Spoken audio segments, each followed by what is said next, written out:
Good morning. A simpler introduction that I prefer is I am a kadekaran, or in Hindi a dukandar. Having been a part of the retail journey since almost the mid-90s, it's been a lot of fun, and I hope to share whatever little I have picked up for the close to 20 years. When I started my retail career way back in mid-90s, I actually moved out of a multinational company, and almost every well-wisher of mine, be it a relative or a friend, called me aside and said that you are going mad. Who is going to come to this air-conditioned, fancy-looking shop when we have this nice trusted Kirana shop next door? Murugan store is there, and I call up and this guy is going to come and give me half a kilo of sugar or, one loaf of bread, even at 10 o'clock in the night. You are wasting your time, you are throwing away your life, you are throwing away your career, and so on and so forth. Sure, it's been a huge challenge. When I look back over the last close to 2 decades, the one thing that stands apart in my mind is it's been a lot of fun. The one experiential word that I would share about retailing is it's a lot of fun. Sure, there have been a lot of ups and downs, and as you would have read in the newspapers, the retail chains have not had an easy, say, 5 or 6 years since 2008, 2009. Although they have had a huge amount of expansion, eTailing has come into the picture. It already has gone through a boom and bust cycle. Things have still not kind of settled down in a manner of speaking. Let me come to eTailing because that seems to be the theme of the day. My personal view is that anybody who is talking about eTailing should actually pay a minute's homage or mark of respect to Captain Gopinath of Deccan Airways and whoever was behind IRTC. The fact remains that your SIFI or a Rediff had e-commerce models far before Deccan Airways came into the picture, and to some extent even before IRTC, but somehow they never got enough traction. Sure, they've always been a very niche player in terms of catering to people abroad who want to have things delivered in India, and a few people in India who don't mind taking on the marketplace model where they place an order and they get it from some other retailer. But the fact remains that it really did not gain traction till Deccan Air came into the picture and made you all buy tickets for 1 rupee and 99 rupees. Now, why am I saying that that's a landmark event when you talk about e-tailing is because that particular cycle of transaction broke through the consumer mental barrier of I don't want to buy anything online. I don't want to take my credit card out and expose it to this unknown entity called the internet. Parallelly, what has also happened is you have had a lot of regional chains coming up, and some of them are very successful, some of them are profitable, unlike some of the national chains. Just to throw a few names at you, I don't know whether you heard of this chain in Coimbatore, Tirupur area called Kannan Departmental Store, or this chain of stores called D-Mart, or there is this camera specialty stores in the east called Camarina. They are all regional chains and very, very successful and pretty strong in the markets that they are operating in. Now the question that arises in my mind, and I think it should also arise in your mind, is all this hype and hoopla really worth it? We have a conference here, we have a conference on the other side of the floor. Everyday newspapers are flooded with news on retail and FDI and Walmart and IKEA, and I personally feel there are a lot of other industries which are making more money out of retail than retail itself. So the question is it really justified? And what exactly seems to be missing in spite of all this hype and hoopla? If you ask me frankly, the issue is we are fixated on this whole metro and tier 1 story. And in this context, I'd like to share with you a very basic reality of Walmart, which most of us tend to, kind of ignore or forget. It's very nice to keep talking about Walmart, and I want to take the best practices of Walmart and let's do a case study on Walmart and all that. But the fact remains that Walmart grew, and Walmart was able to create their sustainable business model because they started in a Midwest. And in the Indian context, that would be places like, say, a Nagpur or a Thane. They didn't go and open in New York first. They didn't go and open in San Francisco first. So in that context, it might be worth, the retailer's while, whether it is eTailing or physical stores, to stand up and sit up and realize that there is this huge market in the tier 2 and tier 3 towns, which most people seem to be ignoring. In fact, it's only recently that after the success of a couple of online e-commerce sites, that people have suddenly woken up and realized that there's an India beyond Chennai and Bangalore and Hyderabad. I don't know, I'm sure you must be aware, you can even buy a buffalo on OLX.in. Are you aware of that? So there is a huge potential, and e-commerce or retailing is not limited to books, music, nice frames, footwear where ladies will go ooh and all that, right? There's a larger market and there's a larger potential. So when you start looking at e-tailing in the context of retail, the whole picture changes. Having said that, you have a lot of operating issues even today, namely MRP, which does not allow a retailer to play with pricing, which is one of the essential elements of any retailer abroad. All of you would be aware of the various other legal, fiscal, taxation related, funding related issues. Now, with regard to the shoppers today are no longer that nice passive people who will buy whatever you sell and keep quiet about whatever is given to them.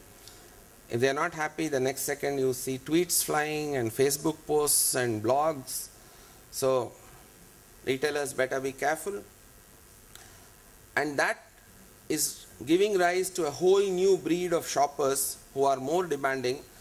And it's not only because they are informed, but also because they have the money to put on the table. Let's take a step back. I want to throw this point at you that what is actually retail? We tend to often mix up shopkeeping with retailing. Shopkeeping is buy and sell. Retail is not about buying and selling.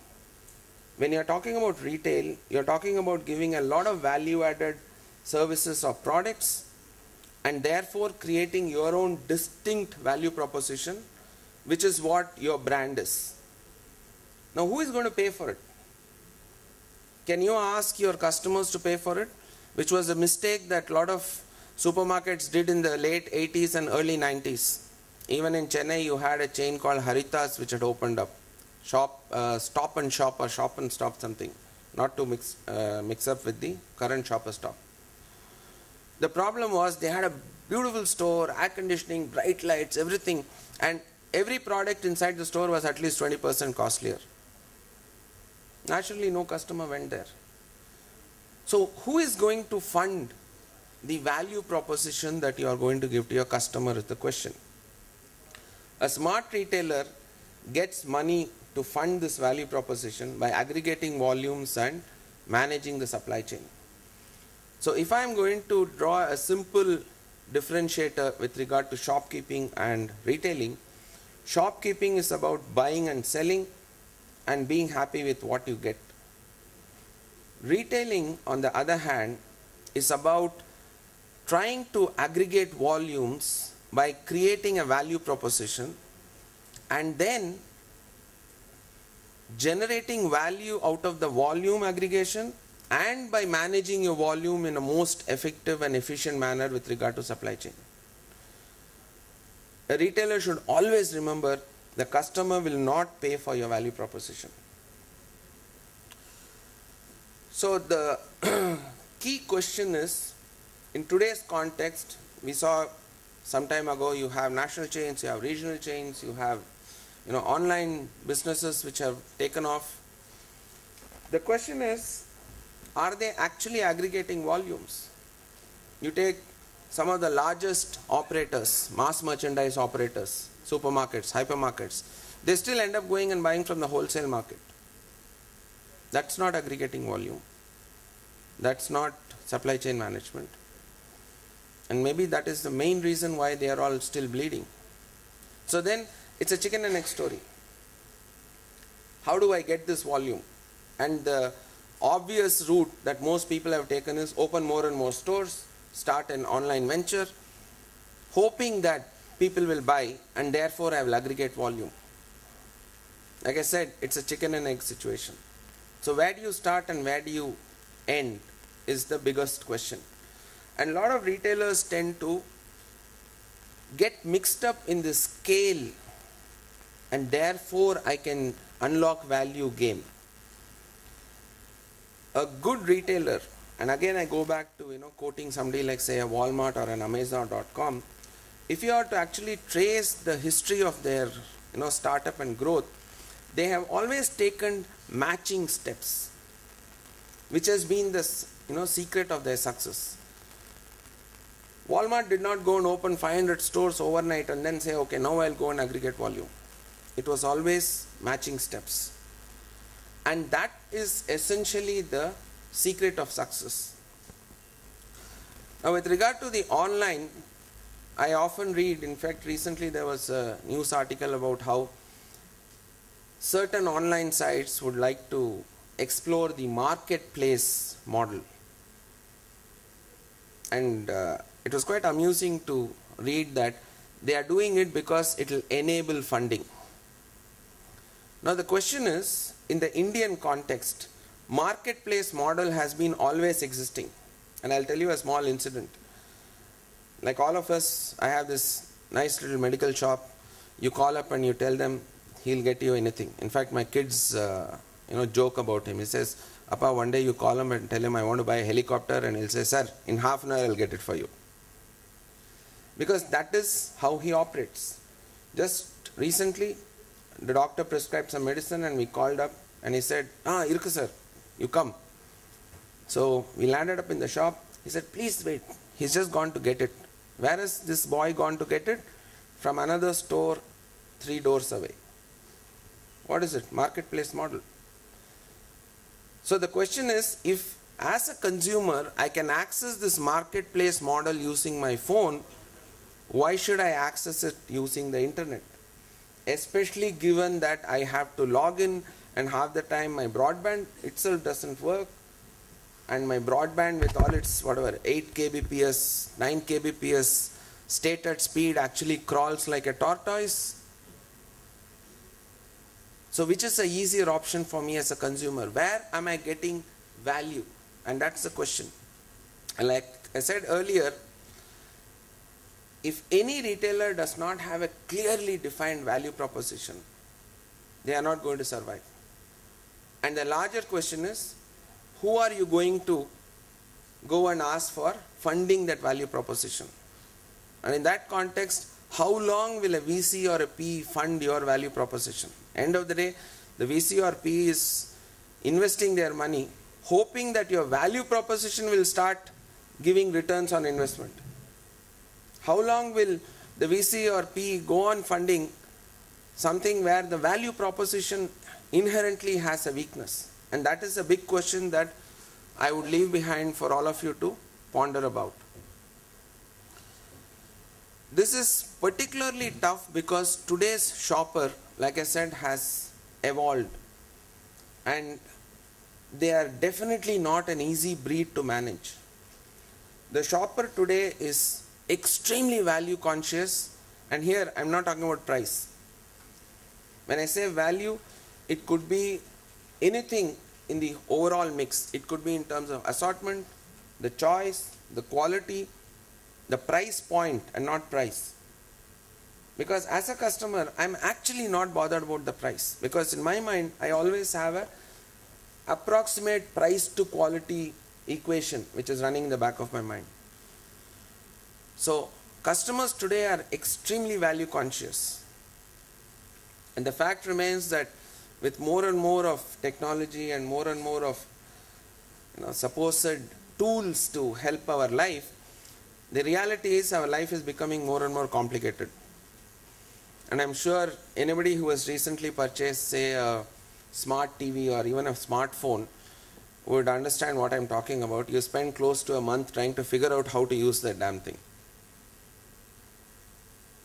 Half the manuals you don't understand, and then you learn how to use it by trial and error.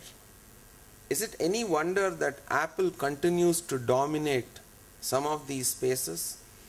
And just think about it. Fundamentally, what is so dramatically different between, say, an Apple iPod or an iPhone versus an MP3 player or any other smartphone?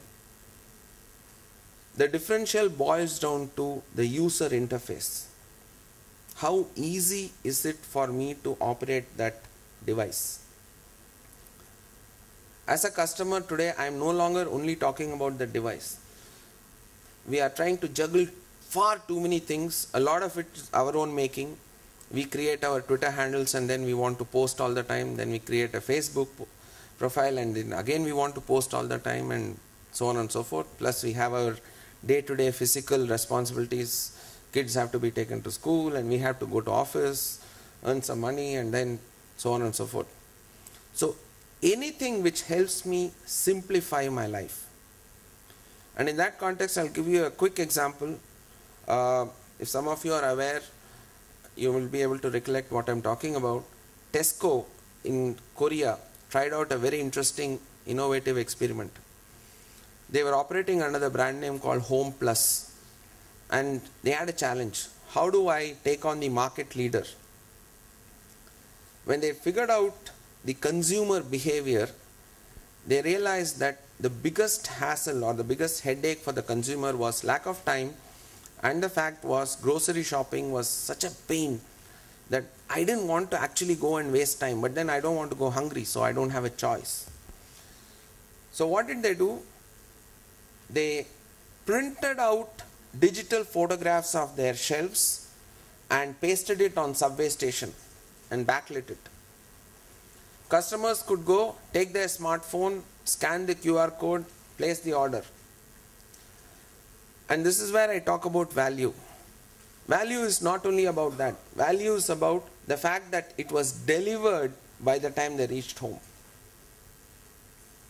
So, although it sounds very exciting, cutting edge, apps integration and mobile integration and QR code and all that sounds great. But the fact remains that there are 3 or 4 very basic down-to-earth things which has helped make this idea work. Something as simple as ensuring that you have mobile connectivity in the subway station all the time. Not only for voice but for data. Otherwise, this whole QR scanning and placing online would have just collapsed. The next big thing is your supply chain. What is the big deal of scanning everything and placing an order and then going home and going on calling up saying, hey, when am I going to get my products? So when a retailer is talking about a value proposition, if the value proposition helps simplify a customer's life, outstanding, unbeatable. Technology, all of you are aware of, especially since we are talking about in the context of eTailing. I'm sure all of you are aware of the impact of technology. People go around with their mobile phones. In fact, recently I was doing some work for a leading electronic organization, and one of their biggest issues is we have customers who come into the store and they have a full demo and then they say, 1 minute, and they keep their phone and they walk away. The salesman was telling me, sir, we know, sir, no phone and all. He's going to go there and go online and order on Flipkart. Showrooming. Interestingly, There is another concept called reverse showrooming, which is I do a lot of research online and then I land up in the outlet where I want to have the service and the experience and the physical interface. Also because I can access information anywhere. In fact, there is this interesting acronym that is being thrown around, SOLO-MO. Stands for social, locational and mobile based information access. I get information about almost everything under the sun. If I want to know what happened to the space probe which is supposed to have crossed the universe, the outer limits of the universe yesterday, I just have to look up the whatever respective NASA site or whatever. So I can access any kind of information from any point in the world. The other interesting thing is I no longer have to go and buy something to experience it. You want to buy a home theater? You go and look up YouTube videos. You search for reviews on mouthshut.com. You send a tweet saying that anybody has purchased at LG home theater, and you will be flooded with responses. You post on your Facebook and ask your friends, at least 10 of them will come back with comments. Maybe not your friend, maybe somebody else will come back with comments. Instagram. I mean, there's no end to the space in which customers can experience products before they purchase. In fact, some of the retailers abroad have realized the potential and they are actually leveraging this very beautifully. For example, JCPenney is playing with the Pinterest, excitement among consumers, and they use Pinterest to keep highlighting some of the new collections. Last but not the least, because of your smartphones being transaction enabled, every customer becomes a point of sale. But as a retailer, are you leveraging it?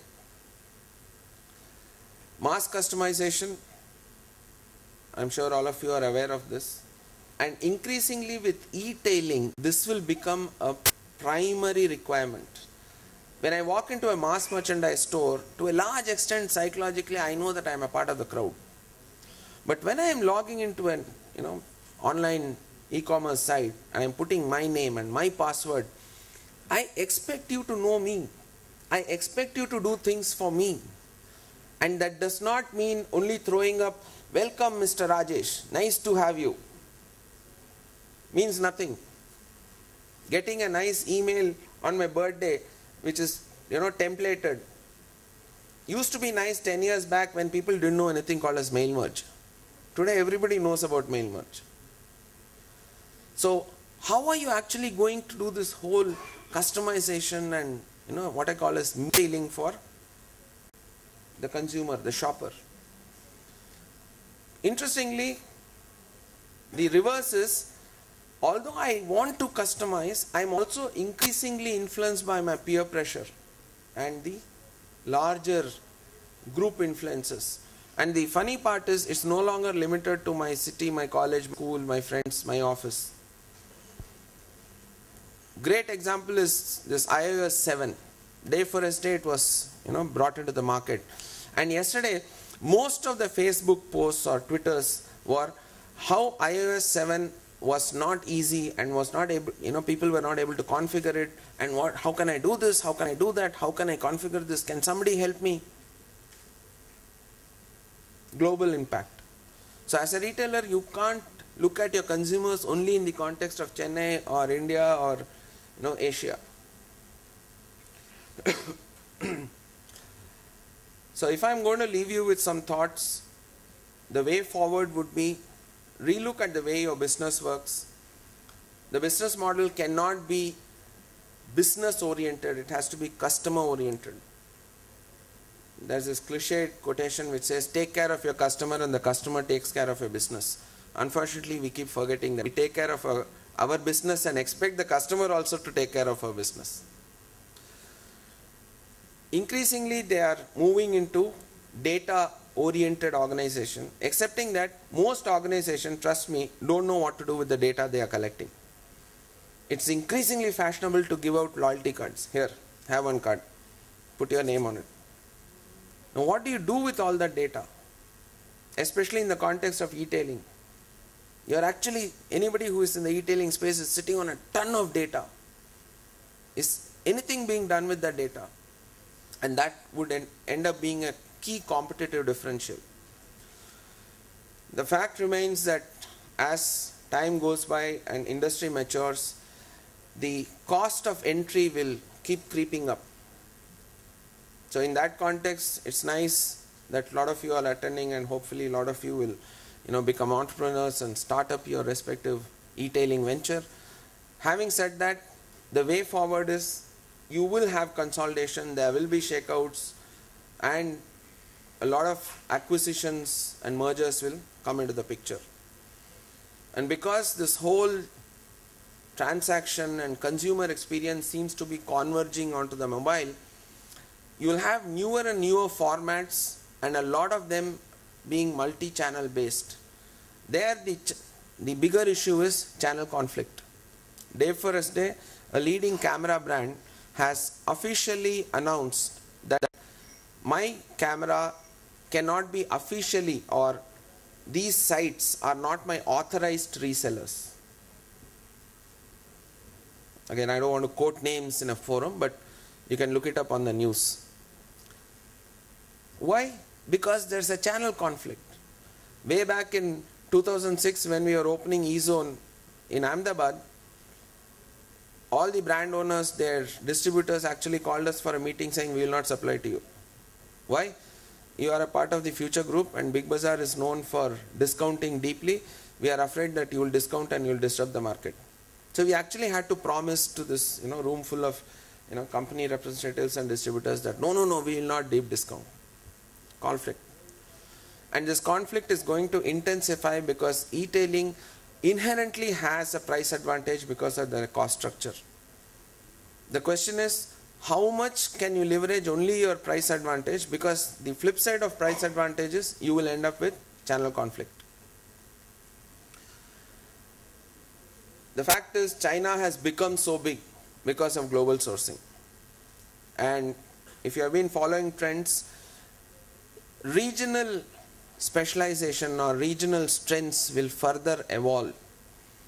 Africa is already being touted as the next rice bowl or the agri sourcing base of the country, of the world. China has already become the manufacturing base or the factory of the world. India has been talked about how it's the IT and the service provider for the world. This is only going to intensify. So anybody who is talking about a retail business, especially in the context of aggregating volumes, it might do well to have a foothold in these major sourcing areas, because that is what is going to give you competitive advantage going forward. Last but not the least, standalone stores will always be there. Not because of anything, but the fact is these shop owners are a very smart and a very, very hardy lot. The challenge is we either learn to coexist, ideally collaborate, or in case of conflict, trust me, the larger chains will actually come out the losers. Couple of thoughts on technology and some blue skying ideas. Couple of days back, I don't know whether you read in the newspaper, a surgeon in Chennai has performed an operation using Google Glass and streamed it live on television. I don't know how that's going to change shopping tomorrow. When I combine it with things like 3D printing, I look at this gentleman here and he has this nice tie, and I say capture. I go home and I say print. Hey, I have his tie. Will the sites be selling CAD/CAM diagrams of products, or will they be selling products? There's a gentleman in the US who has downloaded a CAD/CAM diagram of an Aston Martin car, which is the favorite car of James Bond, and he's actually printing out that car. Fact. Who knows how shopping is going to evolve? Already you have smart televisions.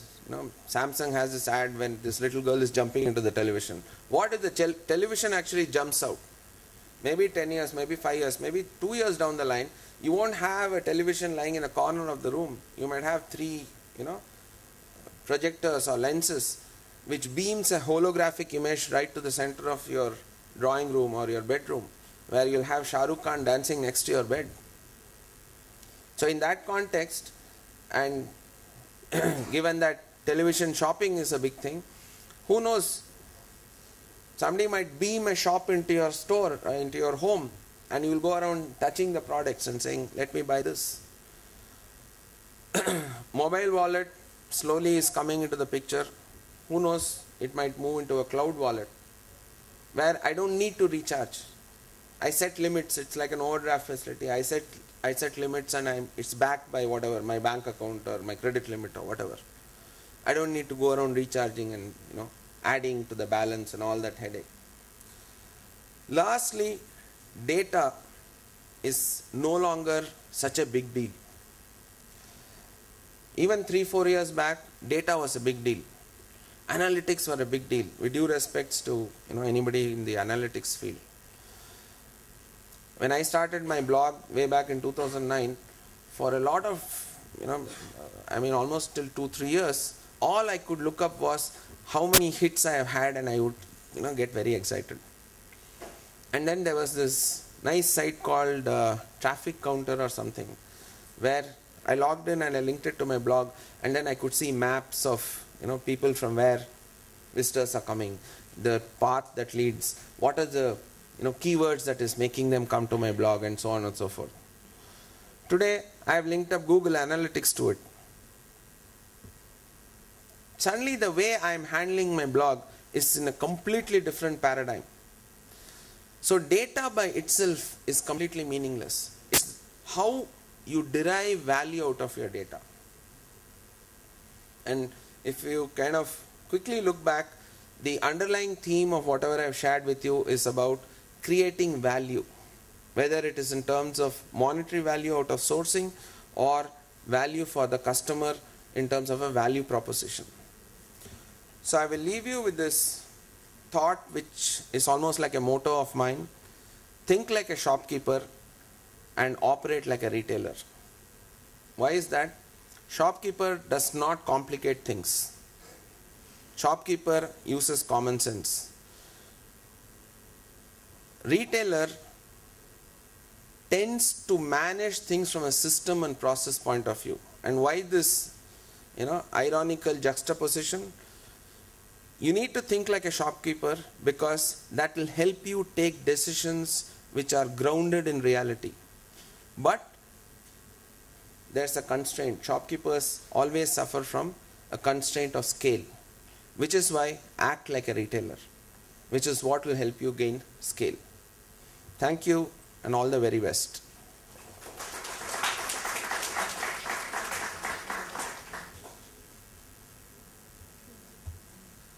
All right, so now any questions? Anyone? Yeah.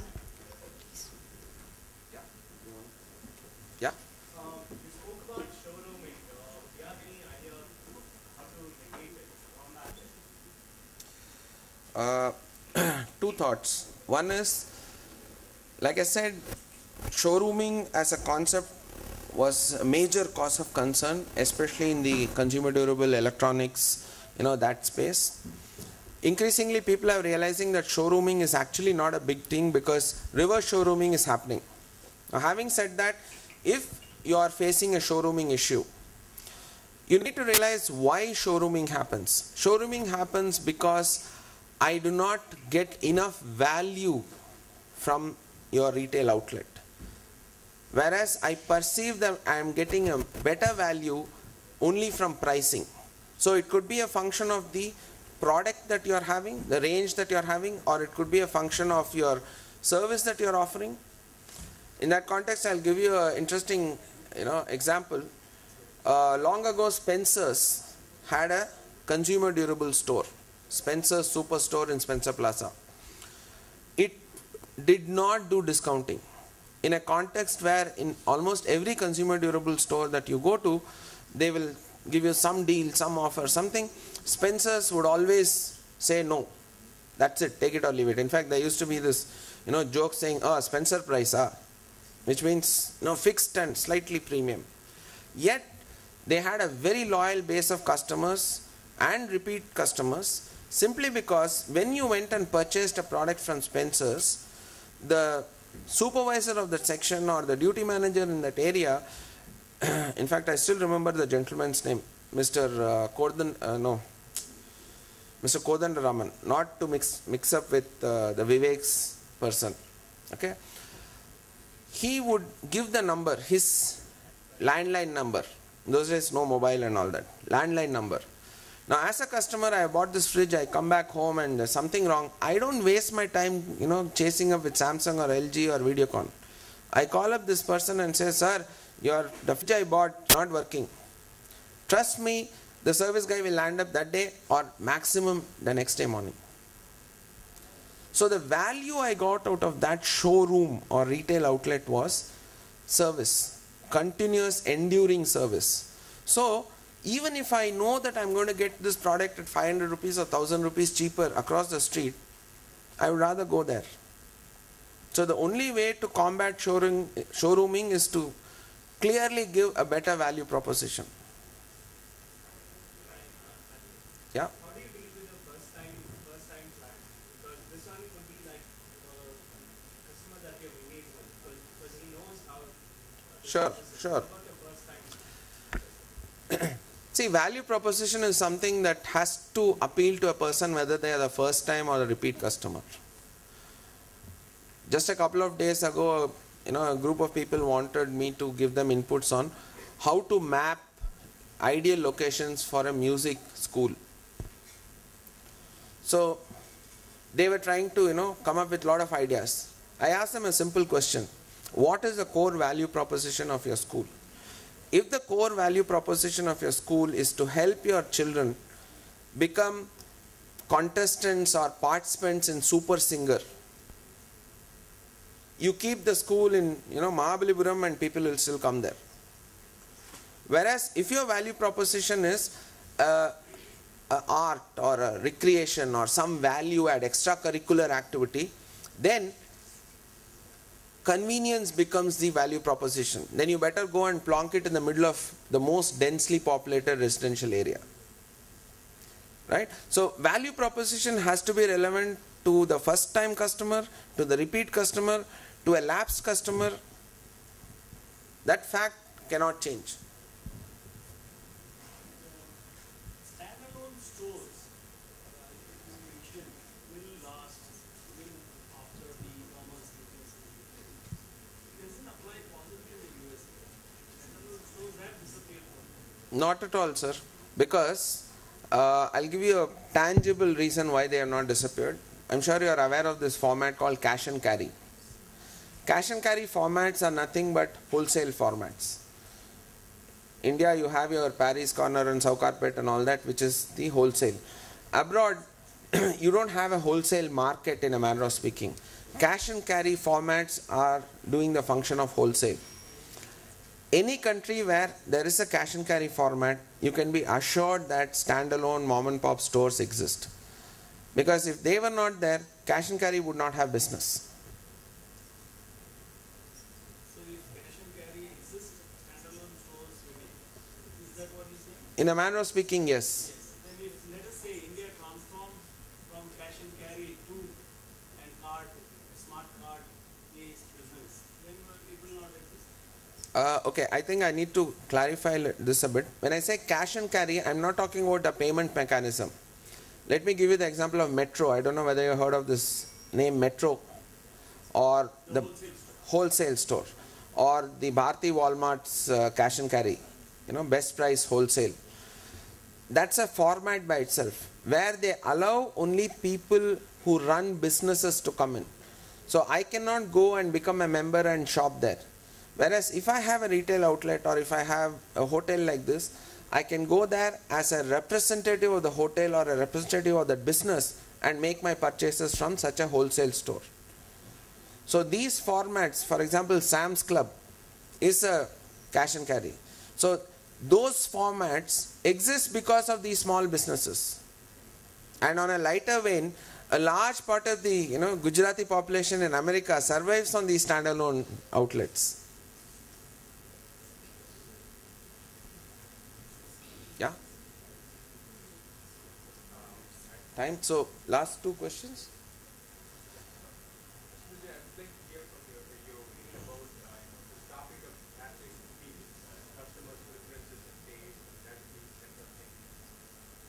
No, we spoke about value proposition, right? And so this topic of capturing personal preferences and then the customer taste, and then we derive value proposition, give that. This topic has been beaten to death. We spoke about a lot. And recently, eBay is willing to sell their data, right? Shopping preferences. How do you think it is relevant for India? Because we are not all eBay customers per se. Now, how it's relevant in the local market as well as in the international market? And what are your thoughts on capturing personal preferences in both e-commerce space and brick and mortar space?